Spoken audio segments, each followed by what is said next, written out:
Hey y'all, welcome back to Books and Sweet Tea.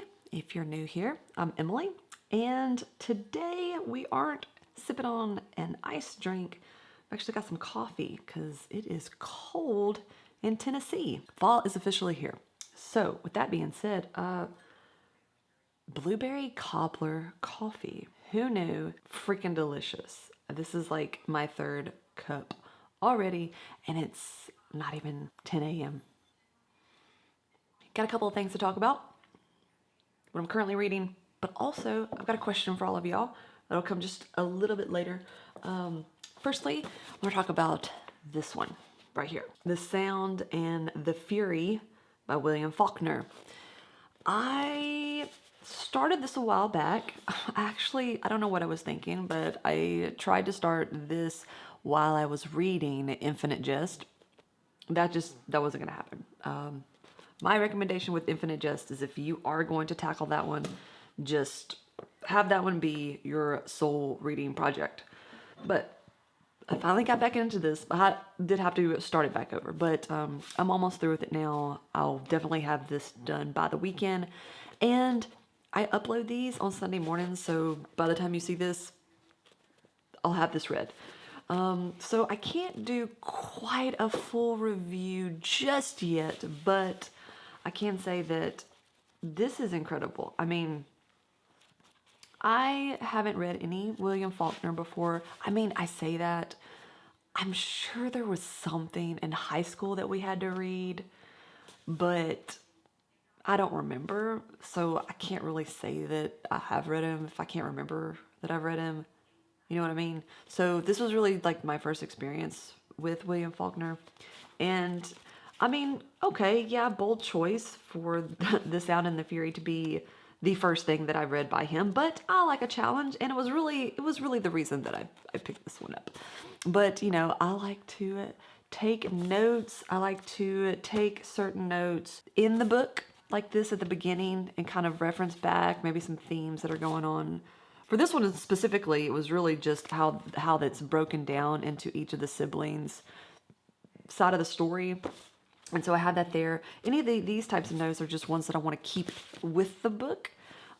If I was to ever let someone borrow it, they can kind of see what's happening, follow along. And I have it, numbered by pages, so they won't have any spoilers. They can just sort of go chronologically with that if they want to come back in. If you're not getting a certain part, or if I want to come back and reread it. I've got all kinds of things underlined in here. I like to write in all of my books, highlight, because you want to find things that you can keep reference back to, make you a better person, things like that. And so I like to do it that way. I also use field notes and write down things that I want to keep to reference back to if I want to write a long form review, which I really like to do on my Substack. So I'll leave a link to that as well if that's something you're into and checking out. This was very interactive for me. And so I don't know, really just love writing like that. If you want to do kind of a full review on this, let me know in the comments. I can definitely do that. If there is no interest, or if it doesn't interest me in taking the time to do that, then I won't. But if it is something that you want me to do, I'll definitely take that into consideration, because I mean, obviously I like talking about books. You like hearing about books because you are watching this. And so we can get something out of it if that is something that y'all want to see. Regardless, there will be a text form of review for that. And okay, so also along with this, because this one will be done in a few, or actually probably a day. I probably have about a day and a half left of reading that. But I'm also reading this. I haven't gotten very far because I just started it. But I am loving this. I know I'm going to love this book. I don't obviously know how it's going to turn out, but I love Western settings. It's a guilty pleasure. I don't even know if it has to be a guilty pleasure. I really enjoy them. Love watching Westerns and all that. This one got recommended. This is Cormac McCarthy's All the Pretty Horses. I don't know anything about Cormac McCarthy and his writing. This was just popped up algorithm style for me. And then I did a little bit of research and I was like, oh, it's the guy did the No Country for Old Men. I never saw that movie. Sorry, not sorry. I don't know. Maybe I'll check it out now. But so I don't know anything about him, but pretty much didn't see anything negative. Only recommendations. So, and I don't even know if this was one that I should have started with. When I picked it up, it does say that it is the first volume of the Border trilogy. The Tales of young John Grady Cole.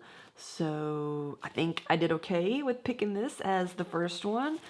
So really looking forward to that and getting into McCarthy's books. So very happy with that one so far. And then, so when I do get done with The Sound and the Fury, I'll go ahead and start Ask for Andrea because it is still October and I've got to get some sort of a thriller in, right? So I'm actually looking forward to reading this even more because when I first decided that I wanted to get this book and kind of wait till spooky season to read it, it got all kinds of like positive reviews.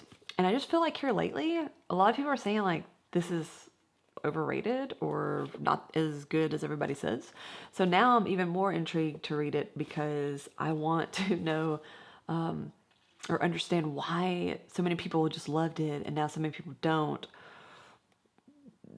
Does it even matter? Is it still a good book? Like, so I will be keeping a lot of those things in mind. I don't think it'll take me too long to read. At least it doesn't look like it would. So maybe we can get this one done by the end of the month. And because I've got a lot of other things. And, here are, I don't know if you're familiar with the used bookstore McKay's. We have one in Nashville. I used to live really close to it and would go all the time during the pandemic. And so I don't live as close to it now. So one day I was just like, oh, you know what? I'm going to go check out some of the used books because there's probably a lot of like Penguin classics there, right? Wrong. And if they do, oh my God, like, why are used books the same price or just about the same price as new books? Like, and then I don't have to get all the weird stains. However, I got 4 that I think were pretty good, and these were only like $2. But the majority of them were like 14, 13, 50, stuff like that. I would just rather buy that on Amazon. But did get Virginia Woolf's To the Lighthouse. So I have never read any Virginia Woolf. I know, right? Something that's always been on my list. And this was one because I wanted to know. I always like to know like which one of the authors, like which one of their books should I start with first if I don't have any experience reading their work. And this was that, To the Lighthouse. So I'm really looking forward to that. It's a good one. I don't see any weird like boogers in here. So it was only like $2. But yeah, so I'm really looking forward to reading Virginia Woolf. Also, The Awakening. Yeah, okay. I'm pretty sure I had to read this in high school, although I'm pretty sure that I didn't, because I don't know anything about it. The Awakening, first published in 1899. It was a Penguin classic, so definitely had to pick that up. I know that this is I think it's a shorter, and then there's some added stuff in here. I think it's a shorter book, but there's some other things added in here. So I think maybe it's like, actually this is the entire book. But super cool. I also have the Cliff Notes to this, and that is why I know that I read this in high school, but just probably looked over the Cliff Notes for a test. Yeah, I didn't have time, or at least I didn't think that I had time in high school to read. So I didn't. But I'm looking forward to making up for lost time with that one. Okay, so here are some interesting things that I want to talk with you about and see if you've read any of these. So again, these were ones that I picked up at McKay's used bookstore. This is the portable Beat Reader. See if we can get that focus there. Yep. And I went for all of the Penguin classics. And then I saw what the price was. So this was another one that was like, I think it was like $3 or $3.50. And I didn't know anything about it, but I immediately saw Jack Kerouac's picture. So duh, I was going to pick it up and read the back. So beginning in the late 1940s, American literature discovered a 4-letter word, and that word was beat. So I was like, well, I've listened to beat jazz before. I really like that.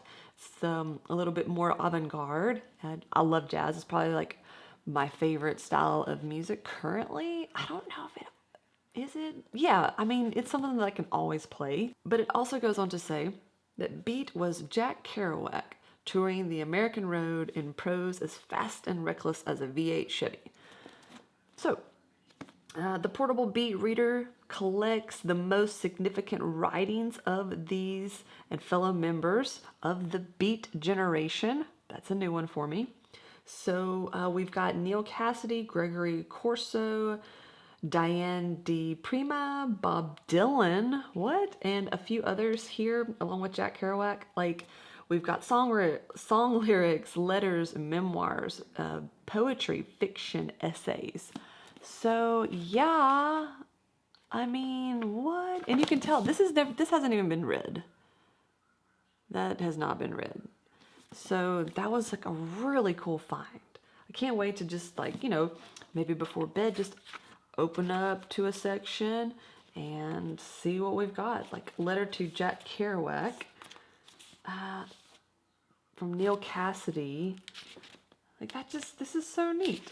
So super happy to find this. I would have never gone on Amazon or a new bookstore and was like, let me find the portable beat reader. So I would have never known anything about this.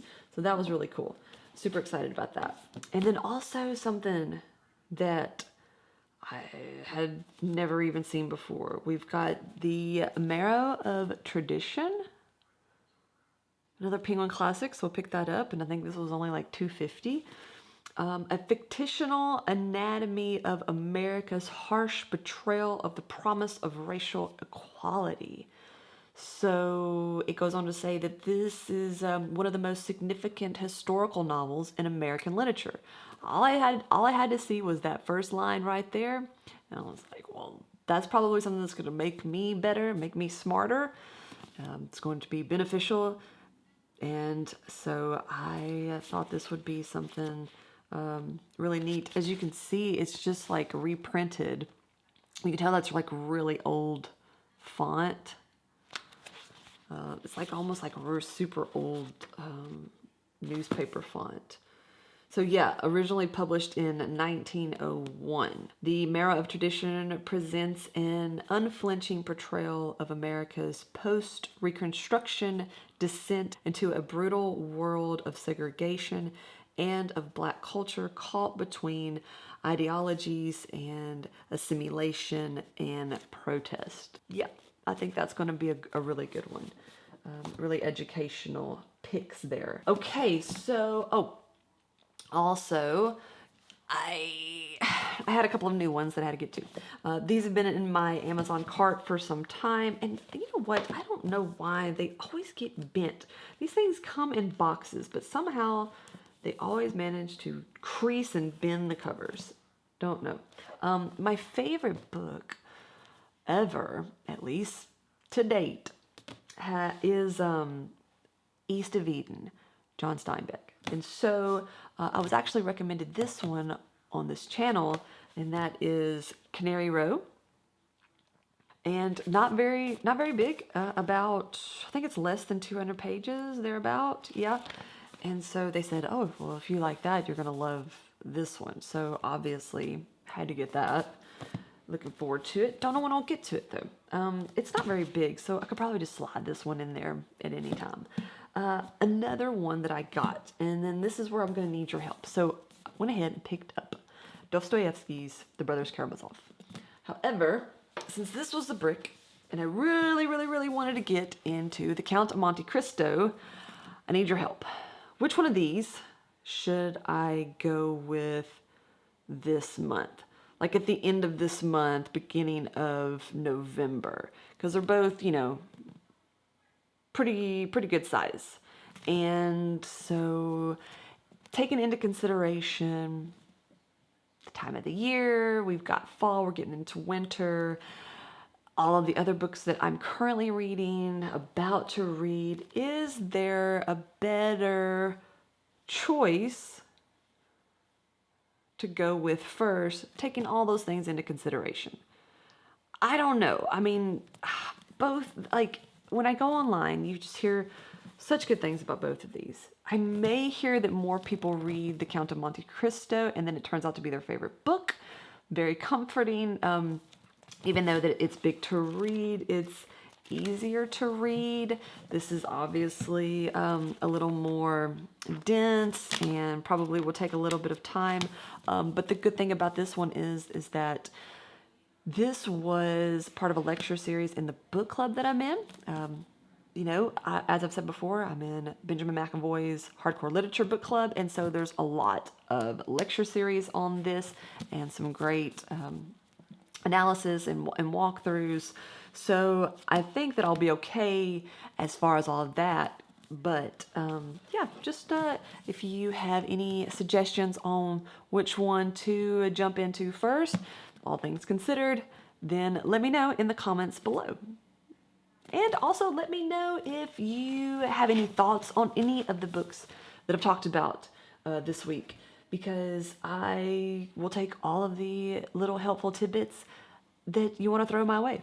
And especially if any of y'all have experience reading any one of these, the Marrow of Tradition and the Portable Beat Reader. Has anybody read these? I would love to hear your thoughts on them if you have. And that's probably going to be about it. A lot of things going on as far as work and getting into the colder weather seasons. Might need to pick up another jacket. I got this from Bass Pro, and I really haven't taken it off since I've gotten it. But I love fall. I love being cozy. And apparently I absolutely love blueberry coffee. All right, y'all. Thanks for watching. I'll see you next week.